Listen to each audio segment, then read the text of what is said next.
explain what's going on here. So, Ubisoft very kindly sponsored me to go to their E3 press conference this year and check out all their upcoming games, and also invited me to go and play all of those games throughout the rest of the week at the E3 show itself, which was super nice of them. One of the first things they showed in the conference was their new Watch Dogs game called Watch Dogs Legion.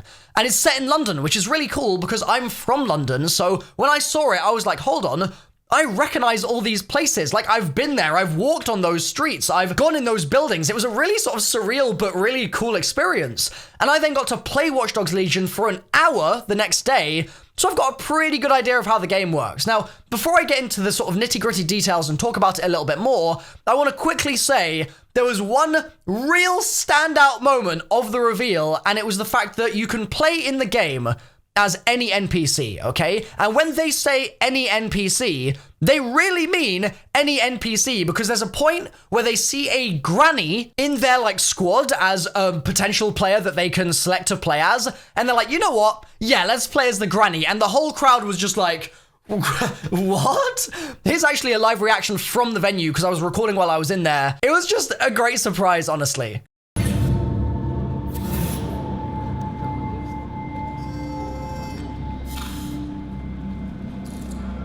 There it is.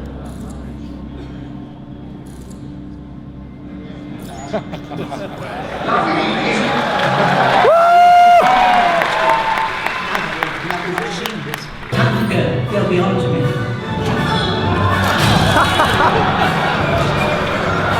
Yeah!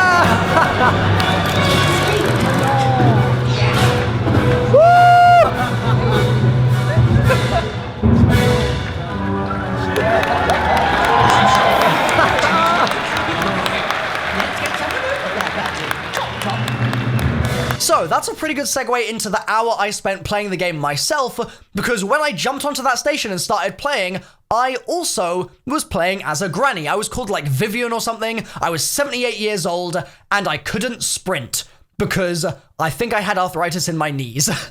Like, they're really doubling down on giving you unique animations depending on who you are as an actual person in the world. You have a full family that's a network around you that you can interface with. You can go and meet them and they'll recognize you and you'll be able to talk to them. And that goes for anyone in the world. Everyone has a completely generated life, which is pretty nuts. And you actually use those lives to your advantage as the player, not just as a character, but from the sort of outside as a player of the game, because let's say you want to recruit a granny into your arsenal of potential player characters to go and play with, you could go and help out one of the granny's children, for example, and that could earn you favor with the granny. Like, if the granny sees that DedSec or whatever are helping out their family, they're going to be more inclined to join forces with you. And that's generally the way the recruiting system works. You find another person in the world that you want to recruit, you get their contact info, etc., and then you basically say, okay, what can I do for this person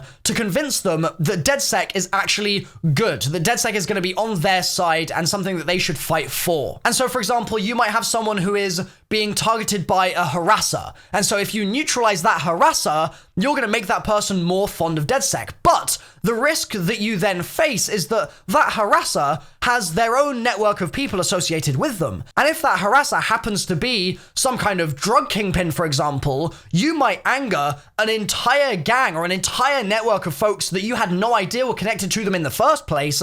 And so by recruiting one person, you also turn other people against you because they're going to remember that you eliminated the harasser and that was their friend. So there's just this constant interchanging, moving parts puzzle going on that was really interesting to dip my feet into in the very short time that I managed to actually play the game. Now, while I was playing, I did a bunch of stuff. I drove around, I went to Camden Market, which was really cool. I've hung out there a bunch in real life, so it was just awesome being there in a game and exploring the kind of near future reality of Camden Market. It was cool. And I also went to Scotland Yard. Now, Scotland Yard and basically London has been overtaken by a kind of armed force called Albion, I believe, who are essentially the bad guys of the game. You're fighting back against them for a lot of the missions, it seems like. I actually did that not as the granny, but as a different character that I had recruited, and then I switched back to the granny afterwards for the next mission. Now, the next part involved me going to a location and basically picking up like an intel drop that had been left behind by some kind of secret agent, okay? So I'm a granny, very inconspicuous, just hobbling along, going about my day, and when I got to the point, we realized, and like Bagley OS said it into my ear as well, we'd been set up. The whole thing was a trap to get me to go to a location, implicate myself, and then the authorities essentially, or Albion really, closed in around me. And it was a huge, huge force. And I was 78 years old. Like, I was never going to get away from them. And this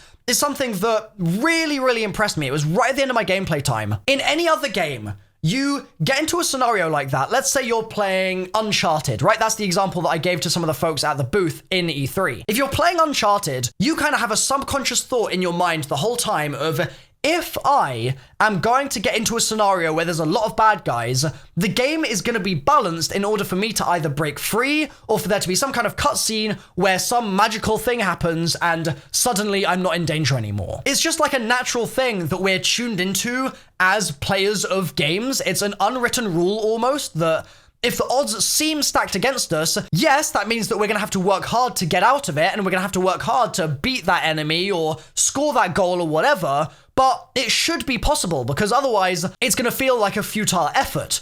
But in Watch Dogs Legion, they have a completely different approach to this, which I was fascinated by, because they can put you in a scenario as a player where the odds are so far stacked against you, you could pretty much never conceivably get out of it cleanly, like in this situation where I'm 78 years old and the army have just surrounded me. But because they have this permadeath or surrender system, it means that I can get that person captured and then play as a different character to bust that other first person, that granny, out of jail and then move on with the plot. Like, they can make a plot point out of the fact that you are getting jailed essentially and you have to play as another NPC in the world. Or you could decide that the granny is going to try and fight tooth and nail to get out of that situation and is ultimately going to die permanently if you take too much damage and you don't give yourself in. And it's just a cool scenario, man. Like, can you imagine being Nathan Drake and walking into a room full of bad guys and then going, nah,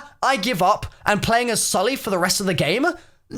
It's just such a cool concept. It really makes you think in those scenarios, do I want to keep fighting or should I give myself up and then hope that I can bust myself out of prison with a different player in the future? Like, it was just cool, man. I love the fact that it kind of evoked in my mind all of these thoughts about the way that just games are designed and the typical scenarios you get into that I hadn't really considered before. And that's only like one new thing in the game as well. So I was really impressed with the game.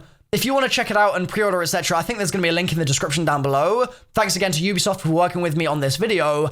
And yeah, I was just genuinely really impressed with what they're doing with this NPC system, and I'm excited to see more of it in the future. All right, thanks for watching, guys. If you've enjoyed this video, then, I don't know, hit the replay button. YouTube doesn't care about likes these days, it seems. It's a weird world out here. But thanks for watching, guys. See you next time, hopefully, and subscribe as well if you feel like doing it. All right, cheers. Bye for now.